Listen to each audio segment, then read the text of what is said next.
Happy Friday, everyone. I just wanted to give you guys an opportunity to hop on to this group call. I know it's Friday at 5, so it might be a little bit difficult for you to hop on and ask questions. So I'm going to go ahead and just run through what I was wanting to share with you tonight. And if you get a chance to watch the recording and you weren't able to make it, please drop us in the comments a little update on how you've been doing, just checking in, and let us know how the Miracle Morning's going for you. What are you feeling really good about with your training? Where are you struggling? And what are some of the things you'd like to see us cover in the coming weeks? We still have a lot of things to cover, including some more things on nutrition and a little bit more into some training details.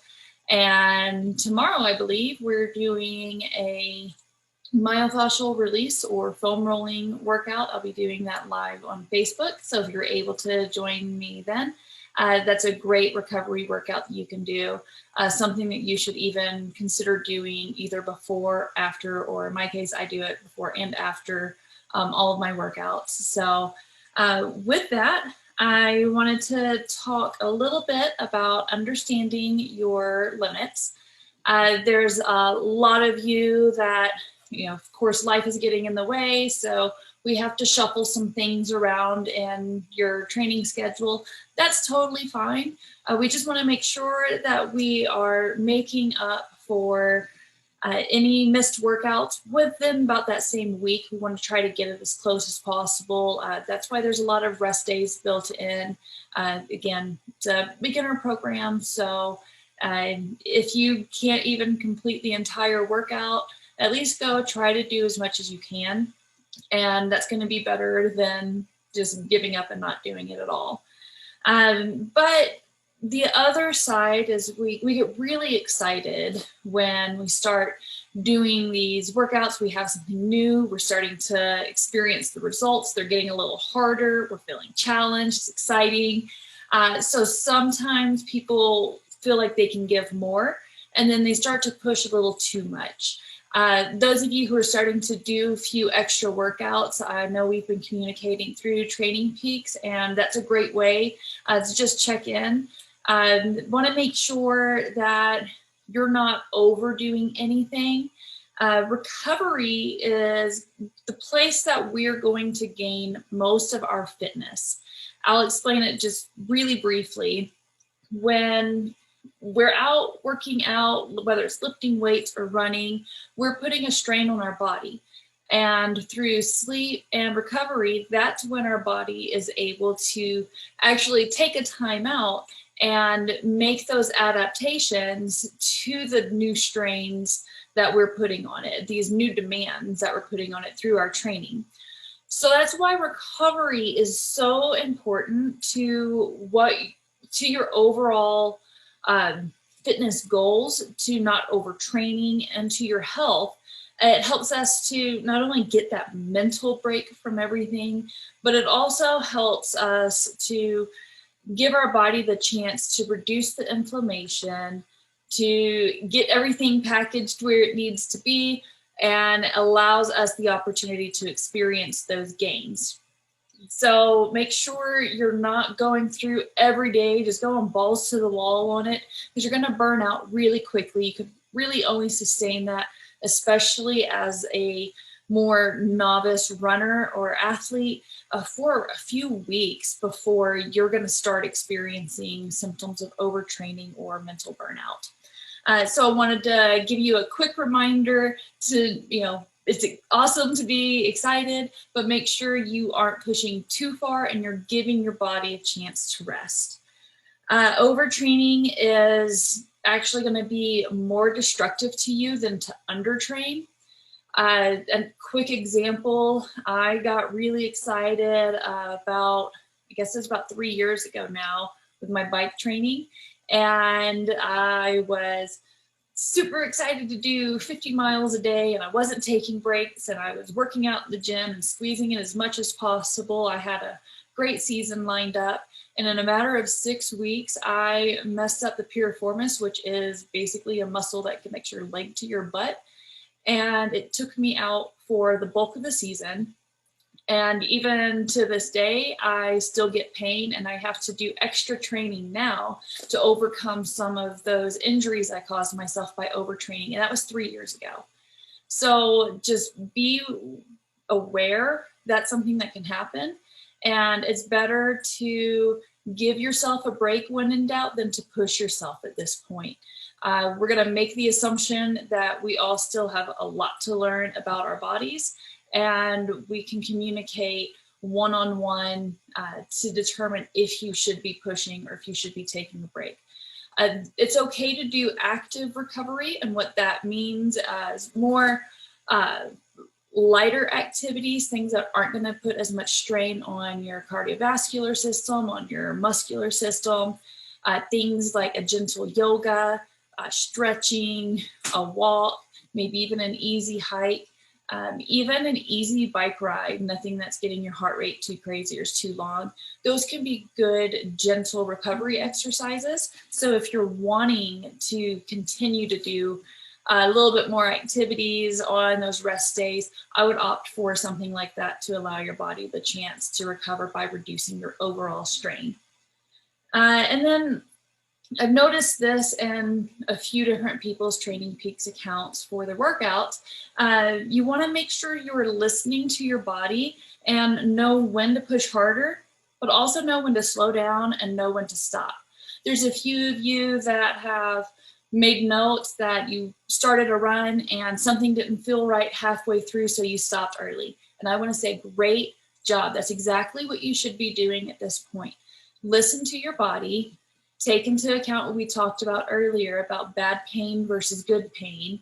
And if it's something that is sharp, if it's specific, then it's better to just stop. You write me a note, tell me about it. We can discuss that further.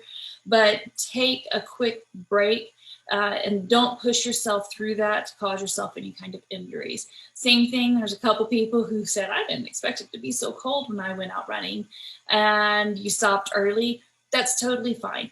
It's better to go out and try something and have to stop than to overtrain, put yourself into some overexposed situations and cause those issues. So again, understand your limits. We're all going to be different. I've been cycling for years and years. So when I go and I can push myself in 100+ degree heat in these crazy circumstances and crazy environments because I've trained to do that. You guys are beginners, so don't compare yourself to more seasoned athletes at this point. More is not better. And listen to your body. That's what this whole beginner process is about, is putting you back in touch with your mind, putting you back in touch with your body, so you know when to push yourself, you know when to let yourself recover and go from there. Also wanted to touch base a little bit on setting your goals and defining your purpose. There's a few of you that have gone in to do the goals worksheet. Sorry, I'm getting a bunch of text right now. There's a few of you who've gone through and done the goals worksheet, but most of you have not. It is so important for you to do that. So this is my final call for you to do it. You know who you are. Go through and do your goals. I'm going to start reaching out to those of you who have not done it. I understand it can take some time, but if you don't know where you're going, then you're going to fall off your training. You're going to lose motivation. And those of you who haven't done it, I've seen some of the training starting to already lack. So you need to get in there, really laser focus on what your goals are. I would suggest writing them down, printing them out, looking at them every morning. I don't care if you think that it's cheesy or not, it works. So take that opportunity to find your goal, define your purpose. If you're having issues, again, reach out to me. You guys have my phone number, my email, you have Training Peaks. There's a Facebook group if you're having any kind of issues. So at this point, there's no excuse to not reach out for support if you need it. We're all here to see each other succeed, and I want to see you guys reach those goals, but we have to know what they are first. A few other things on that. There's been a handful of you who have submitted your beginning metrics. your photos and your measurements and weight and all of that. Those are really important so you have something to look back on, because change happens in our body so subtly. So we need to know where you started so we can know how to tweak things going forward.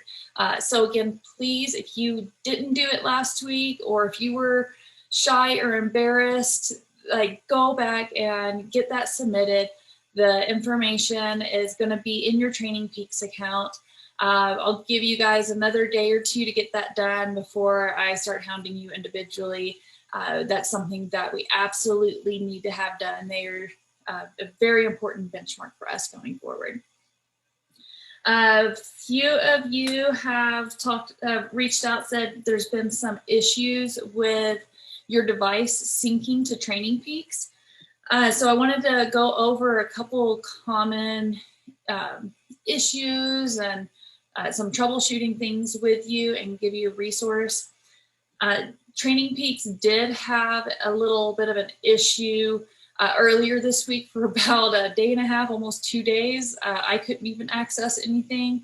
It was just really weird. You had to go in backwards to get things done. So if you don't see any of your workouts that sunk during that time, it might be because they had an error glitch. They've obviously had a huge influx with it being the beginning of the year with new users. So you can try to go through, and if you have your app, you usually can go to a history setting and then select whatever the 3 dots or the 3 lines into other settings, and then you can choose to upload that to Training Peaks in most of your apps. Some of the other issues that we have, certain watches and all, they won't sync directly to Training Peaks. They have to work through an app. There's only, I think, 6 products that will directly sync with Training Peaks. So most of them you'll have to go through an app to get that set up. So if you're having issues, what you might have to do sometimes is to actually download the file to your computer and then upload it to Training Peaks. That becomes a big pain. So you can go through, and I suggest just downloading MyFitnessPal, and it's free. It's really easy to use, and it integrates very easily with Training Peaks. So that's a really good one for you guys to try. If you're using Strava, Strava no longer will sync over to Training Peaks. As you probably know, Strava's gone through all these crazy changes throughout the last year. So right now they're not playing very nice with Training Peaks, and their data isn't syncing over. So if that's how you're trying to do it, and you're wondering why your workouts aren't working, aren't syncing over, that could be one of the issues as well. Some of the other things is you may not have it set up to integrate. So a lot of times if you go to your app and you go to settings, there will be something that will say either applications or authorized apps, my apps, or integrations. You'll click there, and then it should have an option for Training Peaks. It usually ranks within the top 5 integrated apps or integrations for most fitness trainers. So that's one way you can go about trying to get that to sync up for you. If you're still having issues with that, Training Peaks does have a really comprehensive troubleshooting guide on their website for specific devices. If you have a Garmin device, you're going to have to download the Garmin Connect app and then work your way to Training Peaks through that. iWatches, I've never had issues with those, but apparently there's some people having issues. So there's a really comprehensive guide there. I think those of you who had iWatch issues, I've sent that website over to you, but you can always either go to the Training Peaks website and do a search bar and say sync whatever your device is, and then you can get some guidance there. Or you can just Google Training Peaks won't sync with my iWatch. So that's what I have to say there. If you're still having problems, let me know, and I will, at this point, I'll probably have to submit a ticket over to them to get that resolved. but that's something I could definitely do for you guys if you're having those issues. Sometimes if you don't have a fitness tracker or anything, that's fine. Just make sure you're going into your app and you're putting all of that in once you complete those workouts. And that's all I have for Training Peaks. Last little point I had, we're starting to get more into the meat of the program.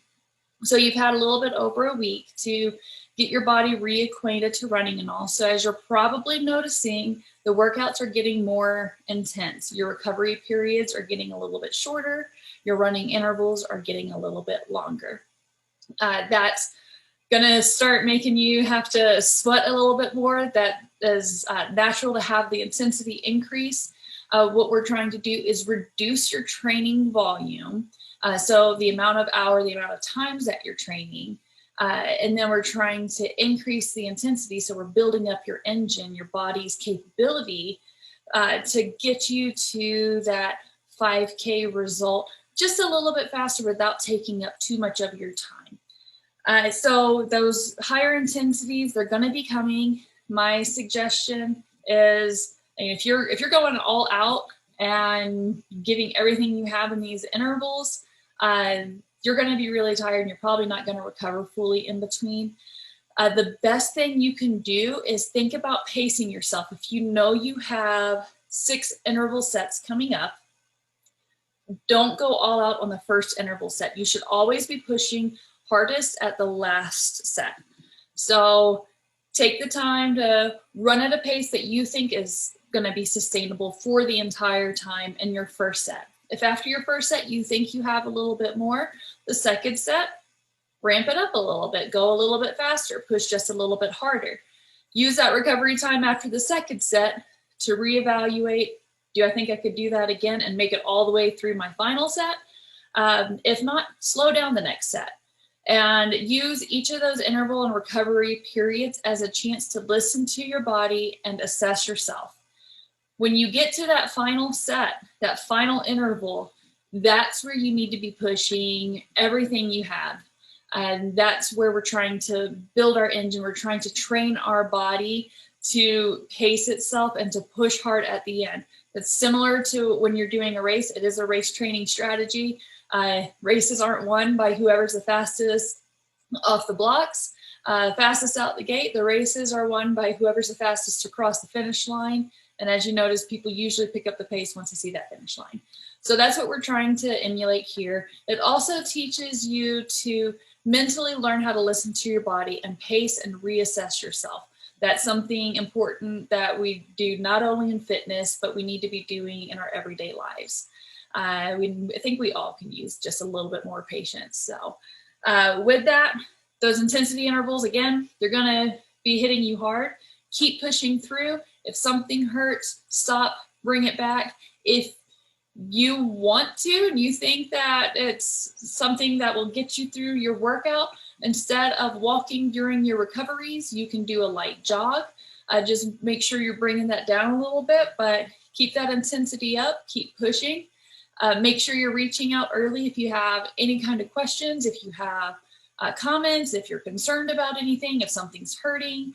Let me know what you want to see covered. I have my list of things that I plan to cover with you guys, but who knows, it might be something that, there's probably something else you prefer to hear than what I have in my head.